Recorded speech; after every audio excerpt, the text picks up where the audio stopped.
I love Fable. I love the series overall, and while 1 and 2 are my favorites, I even enjoyed the third game for what it was. The world of Albion is so nostalgic for me, and I remember growing up playing Fable: The Lost Chapters on the original Xbox, all while being blown away by its scale and its world. I know looking back now, some people might say scale. It was extremely impressive to me. This game in many ways was my Elder Scrolls Skyrim, that RPG that opened your eyes to possibilities, choices, and open worlds. When I was in my young teens, I would even call my cousin on the phone and talk to him for hours about this game, and back then we did not have headsets actually, and we'd create new characters together and see what we could do in this virtual playground, even though we lived over an hour away from each other. But a question I wanted to look at today was why so many people dislike the original Fable, and why the series left such a sour taste in a lot of people's mouths almost permanently. And while this will not be a full in-depth review, I do want to talk about some of the things that really made people walk away from the series, honestly some before it even started, and why they did have every right in some ways to do so. I will be making a full review on this, I believe, in the future, like a retrospective on the game itself, as I've been playing through the series. I do want to say though, I like the game a lot. I'm not attacking it, and we'll get into some of that too, but before we get started, I do have a question of the day for you, which is, do you have a favorite Fable game? And if you don't want to answer that question, what empty promise was most disappointing to you about the original Fable? If you don't know what I'm talking about, we'll get into it in a minute. Now, one of the biggest things happening behind the scenes that definitely led to problems with Fable was actually the tumultuous development. It was pitched as several different projects and games, it went through different development cycles, and it was eventually also in active development for the Sega Dreamcast and not the Xbox. It even had to change systems while in development. Now, one source that's really interesting to get a full look at that tumultuous history is a video from a YouTube channel called Game Studio Lore titled How Fable Was Made and Why the Creators Hate It. I'm actually going to leave a link to that in my description along with other sources and timestamps about different things that we talk about when we get to some of these promises that were made regarding Fable. But to give you a short TLDR of the history of Fable, it's actually very interesting. For example, behind the scenes, brothers Dean Carter and Simon Carter were actually responsible for a lot of the ideas behind Fable and being co-creators of Fable, which went through several different drafts and iterations, different games being made that would eventually morph into Fable, one of which was Wishworld. Now, these brothers had actually worked at Bullfrog Studios with Peter Molyneux, a name you're gonna know by the end of this video, and had created games like Dungeon Keeper, but Peter left Bullfrog and he created his own studio, Lionhead Studios, while the brothers made Big Blue Box Studios and they began to work on Wishworld. That was their project, and it was an interesting concept because it was totally different from what Fable actually ended up being. It was essentially an entirely different game, but Fable would eventually materialize out of the development of Wishworld, out of the ashes like a phoenix of what happened with Wishworld. Because Wishworld was a multiplayer focused game. It was supposed to be big, focusing on magic and wizards and all this different stuff, but it took too long and too much money to create. And now this isn't really the brothers' fault, it was just too ambitious. It was too big for such a small group. Now, Big Blue Box Studios eventually would become a satellite studio to Lionhead Studios, something that's actually explained very, very well in that video I talked about from Game Studio Lore, which I do recommend. But that satellite status essentially meant that they were under Lionhead's wing. They were almost a subsidiary in a way, or a smaller studio taken under a bigger one's wing in order to create a game. But Wishworld was just too big. It was too ambitious for this time and a team of this size, so Peter suggested that the brothers actually change course. And now this is where I think Peter Molyneux does deserve some credit. He actually was one of the people who kind of came in and said, hey, look, you're working on this game, it's impressive, but what if you change course to something more doable, but something also impressive and ambitious, which then was essentially a big RPG. Big Blue Box began to work on that RPG, which was then funded by Microsoft. But it did hit a point where the game was not actually materializing, and Microsoft kind of stuck Lionhead Studios on helping make the game.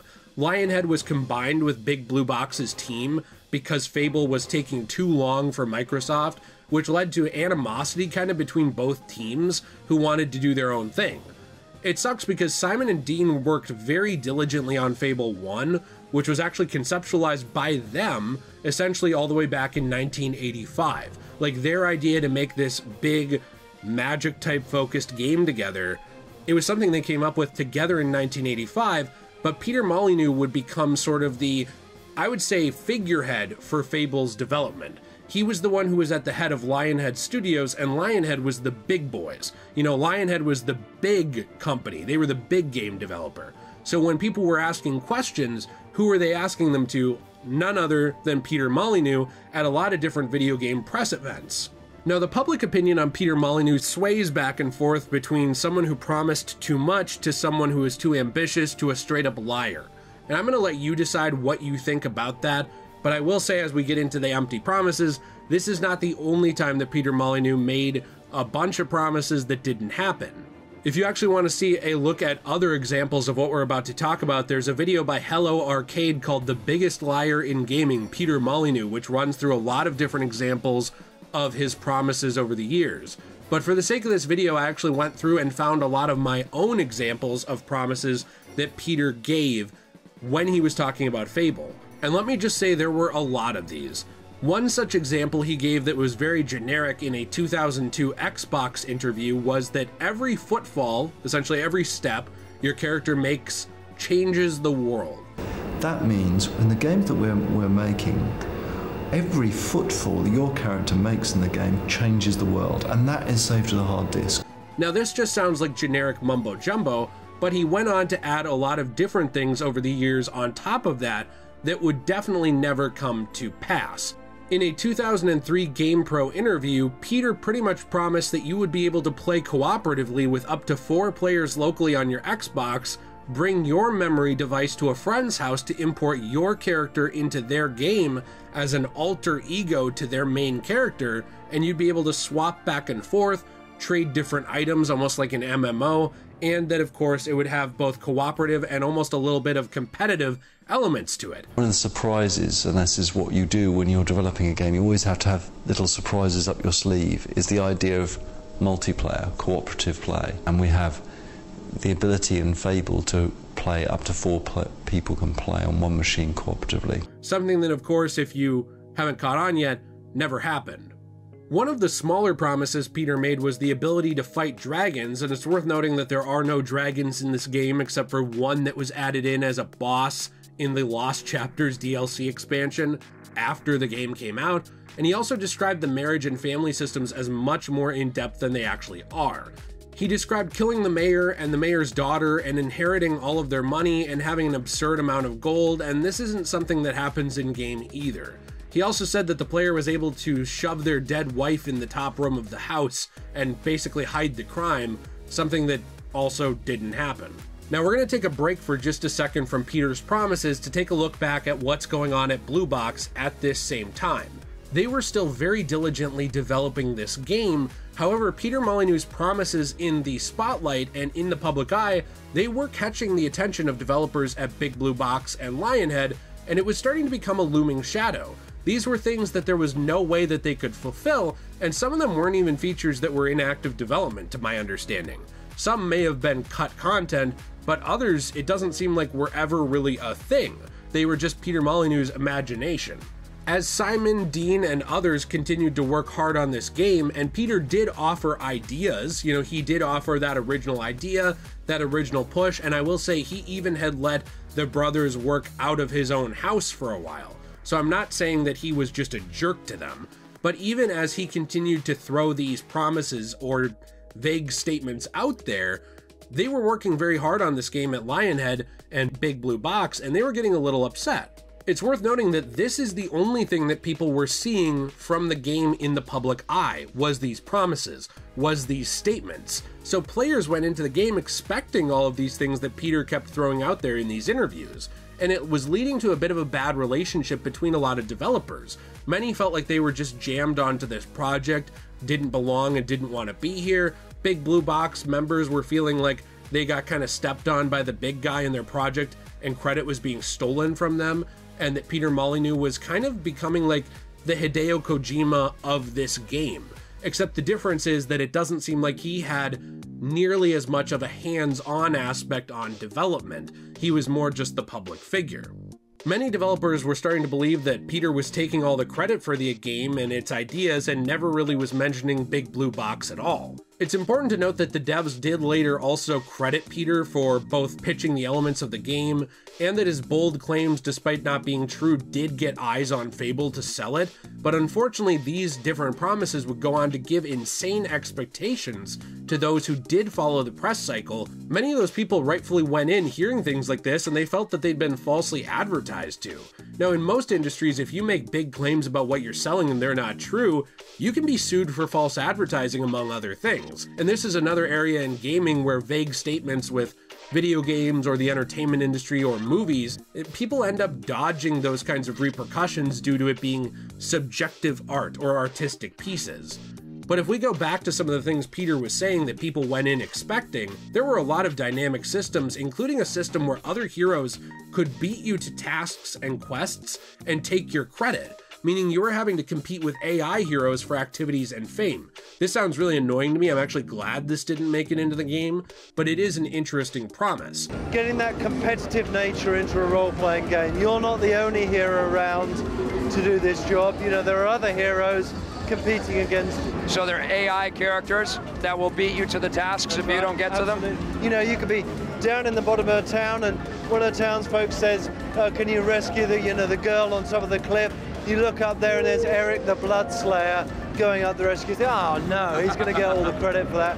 The closest that you actually get to this is other heroes scripted to say that they took a good quest before you, like Briar Rose near the beginning of the game, but it's a scripted event. It's in a cutscene. There's no way around it. It's not actually a mechanic as it was described in these interviews.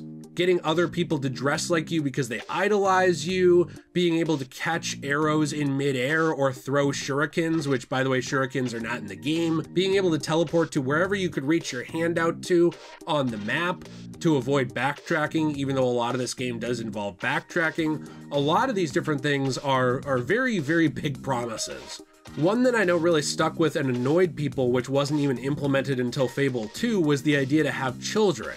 But unfortunately, because of all of these promises, Fable ended up put in a position where there was no way for it to live up to what the general perception and expectations of players who had paid any sort of attention to this press had. There was just no way for them to fulfill these promises, many of which were never really meant to be part of the game. Now, as someone who went into the game and didn't care about the reporting side of gaming at the time, and honestly, even to this day, I find a lot of it boring, I never really had any of these expectations going in.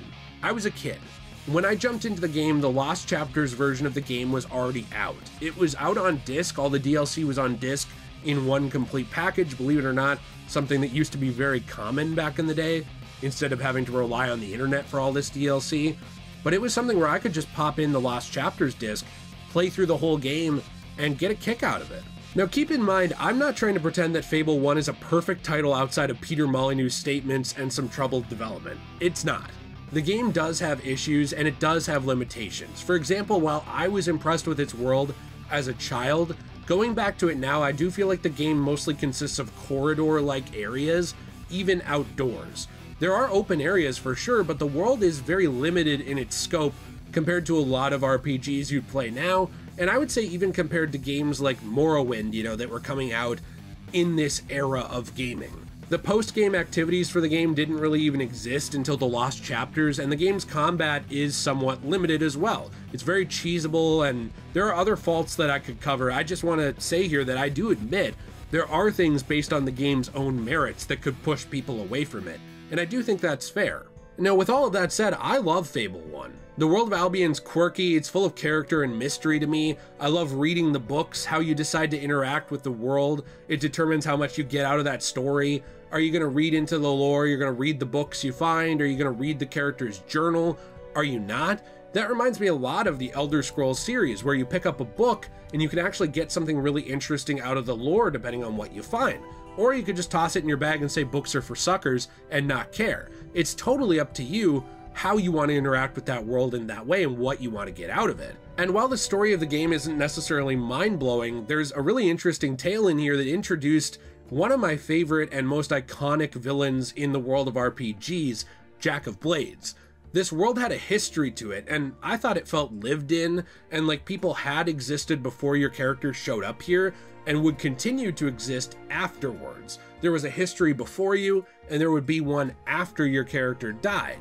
And while certain mechanics like marriage are much more surface level than they were originally pitched, I was still very surprised at the time, as a young teenager, to find a game where you could approach an NPC, romance them, marry them, own a house, and have a place in that world that was yours. While these mechanics are common today, and by today's standards these houses are also very, very simple, they weren't things I had encountered much in gaming at this point. They blew me away, and I personally believe the positives of this game outweigh the negatives. But I wanted to say that I really do understand why a lot of people were pushed away from this game. A lot of people felt that they went in and they were falsely advertised to. They expected a game that they didn't get. And not just because they had unrealistic expectations, but because there were unrealistic pitches that there was no real way for them to know, as just someone who enjoyed this media, that they were unrealistic. Now, like I said before, if, you don't connect with this game based on its own merits and stuff, that's fair. That's your prerogative. And if you don't connect with it because you were someone paying attention to these pitches and you went in and felt lied to, that's also fair. But I did kind of want to take a look at why a lot of people don't really connect with this first Fable, and I do believe a vast majority of it is the fact that this game was completely over-promised, is the fact that Peter Molyneux's statements to the press prior to its release built these expectations that were larger than life. Every time Fable came up, it was about some new mechanic or new idea that wasn't even a real part of the game. And a lot of times when it came up after launch, it was about mechanics that weren't included, and where are they? Like, what happened to this? People were sold on the idea of what Peter imagined Fable was, and not what the game actually was. Many felt that they had been deceived. Now, I don't hate Peter Molyneux. I do believe that there is a very, very big history of him doing this later on, and you can check that out as well. But I also believe that without him and Lionhead Studios, Big Blue Box never would have been able to get this game out. Now, that's not an insult to them, it's just that it was such a big project. It was ambitious, like Wishworld. It was huge, and it was so big for a team that size, especially to accomplish at that time, when it cost money to make games. You have to be able to live, you have to be able to support your staff, and still make something. It was just too big.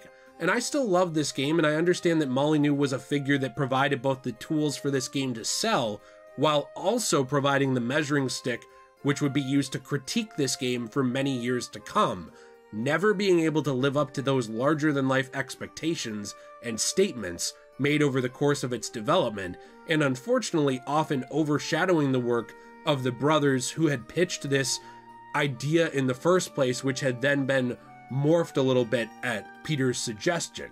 It's not that he doesn't deserve credit too, but I also understand the standpoint of Big Blue Box that they felt like their studio didn't get any credit once Lionhead stepped in, and the general public's perception that this game was just a lie.